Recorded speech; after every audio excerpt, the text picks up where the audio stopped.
anigu waan idinka tegayaa Idris waan islaamaya dhammaan arrintii go'aankii naagtii Catherine Menendez golaha adaa la wadaagayaan u malaynayaa. noogu tuur brother maadaama hadda sii baxayso. Maya waxa weeye naagtii magaceeda last namekeedu Latinoga ahaayee lawsuitkii State of Minnesota iyo City of St. Paul iyo Minneapolis ay suu gareeyeen federaalka ay ku codsanayeen in maxkamadda gobolka federaalka halkan ay hakad geliso mashruucii 3,000 ee ICE gobolka loogu soo diray la yiri nimankaasi amniga khalkhal geliyeen waxay soo kordhiyeen dhibaato ahayna ma jirto marka waxaan si ku meel gaar ah uga codsanaynaa maxkamadda federaalka ee fadhigeedu Minnesota yahay inay temporarily hawshaas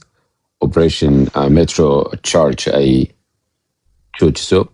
nasiib darro qoftaas waa naga codaysay maanta go'aankeedii waa la sugayay muddo adigu 2 week ah galabtay gaadhay oo ay leedahay waxa weeye anigu dowladda federaalka kama joojin karo yacni basically codsigii si ku meel gaar ah in loo hakiyo 3,000 ee ICE lagu soo daayay Minnesota ma hakin karay tiri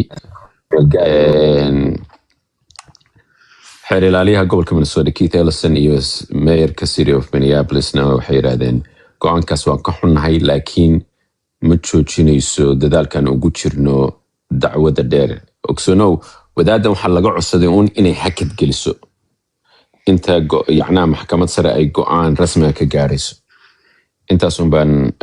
xog hayaa macnaheedu waxa weeye qabashadu way sii soconaysaa that means yacnaha ICE inay iyagu dee haddeerto pressure maanta banaanbax weyn baa ka dhacay Minnesota iyo gobollo badan ba shalay sidoo kale administrationka ama maamulka Trump hadda wuxuu dareemayaa waji gabax oo dad badan baa ku kacay maca Republicanka I don't know inaad aragteen xitaa Republicankas degan tuulooyinka yaryar ee Minnesota maanta Channel 11 ay wareysanaysay oo mega supporters u badan waxay yiraahdeen waxa Minnesota ka socota anagu raali kama nihin iyo ninka la dilay xisbiga Republican sumcad daro u tahay oo sababaysa inaan dib dambe aanan gobolkan yacnaa aanan ku soo bixin marka waxaan ka codsanaynaa madaxweynuhu iyo xisbigeenuba inay arrintaas wax ka qabtaan oo joojiyaan marka madaxweynuhu dee political pressure uu dareemayo ayaa jirto ku kalifaysa inuu tartiib u gorto laakiin walaalahay xalay dad baa su-aasha weydiinayay ICE waxaa dee takrifal ziyaada 3,000 in lagu soo daayo magaalada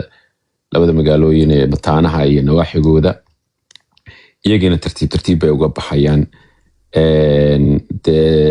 xisbiga dimuqraatiga madaxdiisa iyo 22 kaloo Republicankana waa kuwa soo jeediyey in la heshiiyo oo go'aan laga wada midaysan yahay laga gaaro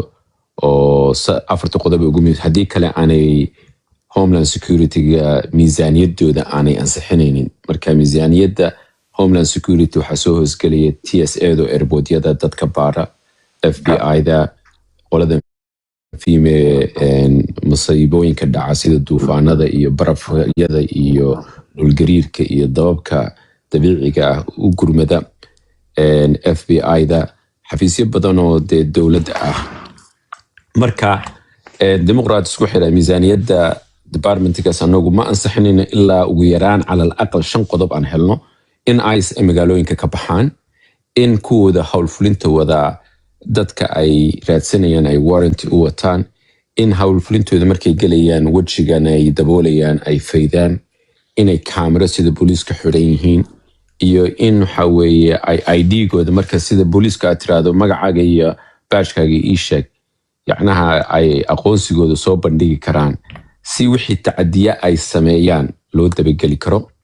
waxaan walaalayaal kale ogaaday intiina banaanbaxyada hadda socota ka qayb galaysa waxaan idinkula talin lahaa wejiga daboosha lianna haddeerta waxaa aad iyo aad usoo makshuuf u noqotay la ogaaday ICE iyo Homeland Security-guba in ay sameynayaan surveillance xad dhaaf ah oo ah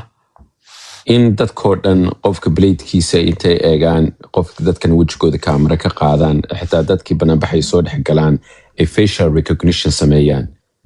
ilaa hadda maanta aad baan ugu kuuro galay ma jiro sharci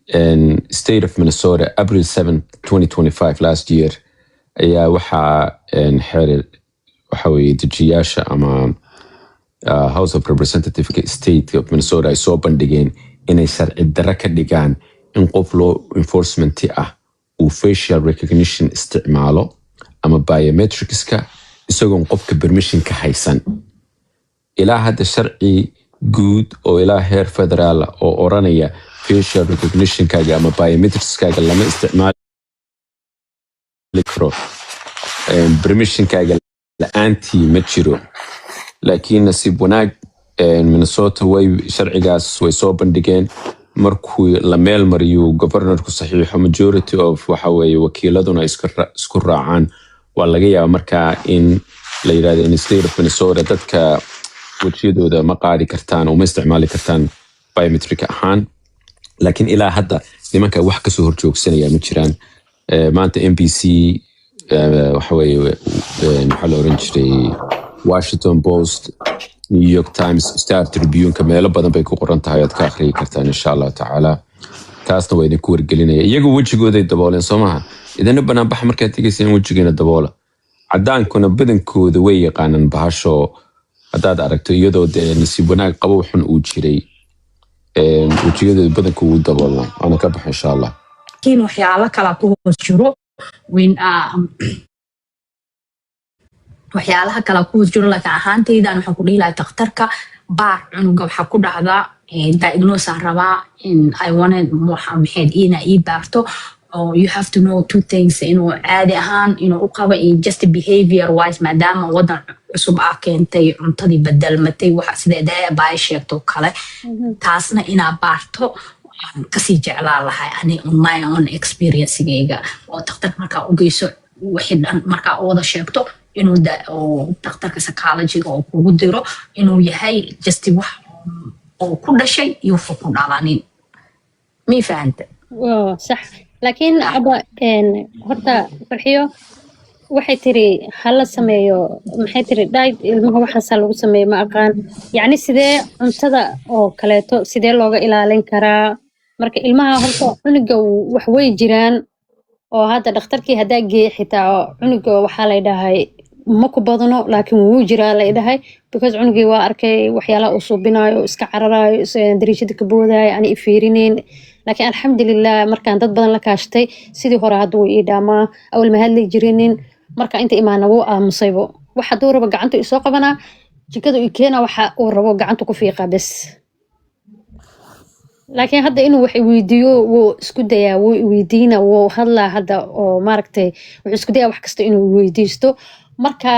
waxyaalahan sida cuntado kaleeto oo laga ilaalin karo taasa u baahnaa ina farxiyo aad meel aan qaas kala soo xiriirno iyo adiga abaayo baby gaar gabadh ugu qoran tahay intii naasba aan tustaan meela in kala soo xiriirno oo wacyigelin aan naga siisiin maadaama anaga wadanka ku cusubnahay una baahanaa wacyigelin saa'id ah waana mahadsantihiin waan ku fahmay abaay aniga su'aashan qabaxay markii abaay ku jawaabi waxa waay talaalka hadii lagu qasbe sida iyada dhahday aan ku dhigi rabe hadii la kala fogeyn karo laakiin maadaama hadda wiilka talaalka already waan u jeedaa inay saameyn u geysato anaa u jeeda because aniga waxaan ka hadlaa experience ani nafteyda cunug gabar iga xanuunsatay so waan la soo tacaalay ma fahantay almost 7 sano iyo wax hadda marka symptoms waxa sheegayso cunug 3 sano jiro iyo wax hadda uu sheegayso waa hadii talaalka ku sii wadaan maxaa aaminsanay inuu cunugaas dhan uu aamusi doono dib ku keeni doonto ma weydiin kartaa kuwa sharciga inay la sugi karo cunugan maadaama uu hadda misad dhakhtarka warqad ay ku qori karto oo dhigi karto wiilkayga talaaladan dib inay u keenaysan dareemaya like ina xogaago on hold garayaan raba can you warqad ma qori kartaa sharci waxana maraya ma dhigi kartaa something like that because case sababulga ma arkin waqti farxiyo horta waa soo wada dhameeyay talaaladii already wuu wada qaatay because aniga kuwa ka cariray waa ku sheegay talaalkaas oo ahaa kuwa kale taa wax keena aan horta niyadeeda ma ku jirin marka wixii talaal uu soo dhameystay maadaama wixii xareynay talaal dambe ma noo dhimano ay alxamdulillah bis hadda marka hadii talaalka dhan dhameysay waxa sameynaysa wax detox la dhaho wiilkan jirkiisa sunta ka dhaqaysan fahanti sunti dhana ka saaraysa ma fahantay qaab loo sameeyaa jirtaa waana wiilkaada uu yar yahay waana sameyn kartaa ma fahantay waxay u baahan tahay dadaal u baahan tahay waa la sameyn karaa is possible inuu hadalkiisa si toos u soo noqdo oo waxaan dhan ku jiro oo jirkiisa ku jira ka saarto haddana waxaan rabaa inaan ka hadlo dadka Soomaalida I don't know ma aaminsana talaalka inuu wax fiican ahayn oo talaalka hataa laga sameeyay aborted cells you know aborted cells organization kale kuwan la dhaho Planned Parenthood meesha ilmaha lagu soo haaqo Minnesota way leedahay I don't know other states ilmaha aborted cells if you do your own research CDC website Minnesota jooga abayo hadaa gasho abaarto waa arkaysaa ilmahan aborted cellska ilmaha talaalada waxaa laga sameeyaa aborted cells dadka ma ogo waxaa kaloo ku jira talaaladan mercury waxa la dhaho marka maskaxda u fadhiisanaysa ilmihi ma fahantay ilmahaada hadda maanta dhiiga laga qaado waxaa laga helaa mercury horta waa must in laga helo mercury waxa la dhaho maskaxdiisa cunugii waxa arkaysaa hadalkii wuxuu ugu dhagayaa talaalkaas jirkiisa ma xamili karo waa adoo caafimaad qabto oo sun lagu beero ma fahantay marka arintaada way fududahay wiilkaada wiil yar waaye waqti haysataa talaalkina waa dhameysay aan markor waxaan ka walsanaa talaalo kala dhimana dhahda u maleeyay talaalada daa dhameysay alxamdulillah hadda waxa way cunugaada detox waxa la ku sameynaysaa cuntada u bedelaysaa system routine oo sameynaysaa ma fahantay ha marka insha Allah way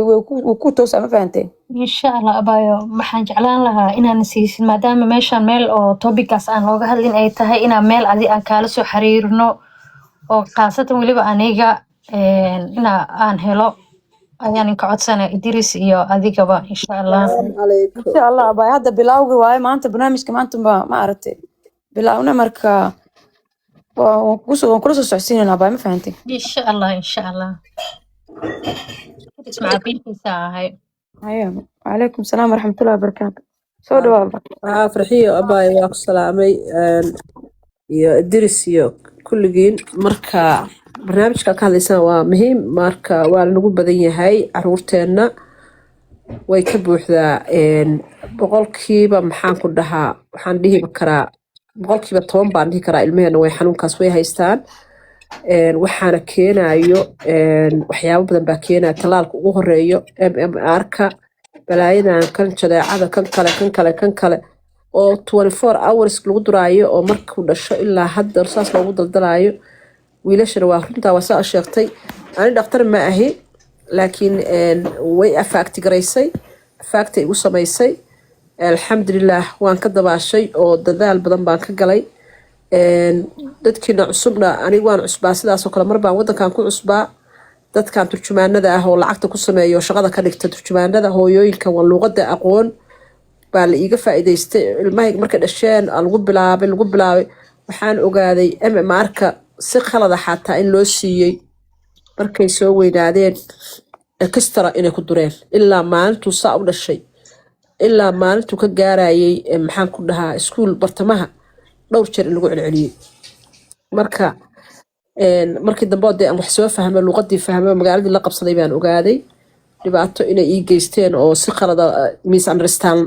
misunderstand uu dhacay marka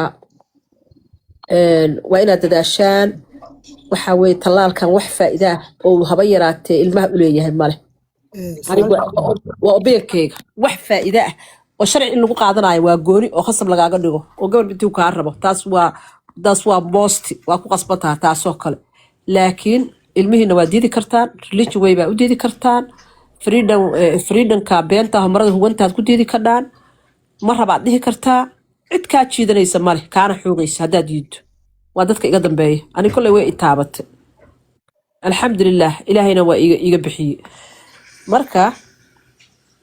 farxiyooy walaalay gabdhaha ka wacyigeli inagoo dhan aan iska wacyigelino ilaahayna intaa ilmuhu u hadlaynin ilaahay hadal khayr qaba ha uga keeno ha uga qabto inagoo dhanna allahna xiftiyo intaasaan ku dari lahaa waa mahadsantaa walaal Maryan maxaa dhahday MMR-ka Soomaalida waxay aaminsan yihiin ogta MMR-ka kali inuu keeno autism-ka iyo waxaan dad mar waxaan soo xustaa la dhihi jiray gabadhaada ani markaan talaalay ma fahanto wax walba markaad sameysaa dareemi marka gadaal like waxaad dareemaysaa markii dambe ogaanaysaa baaritaan ku sameyso ma fahantay juhdi waqti geliso ee ogaanaysaa waxaa lagu dhahay Soomaalida oo talaalada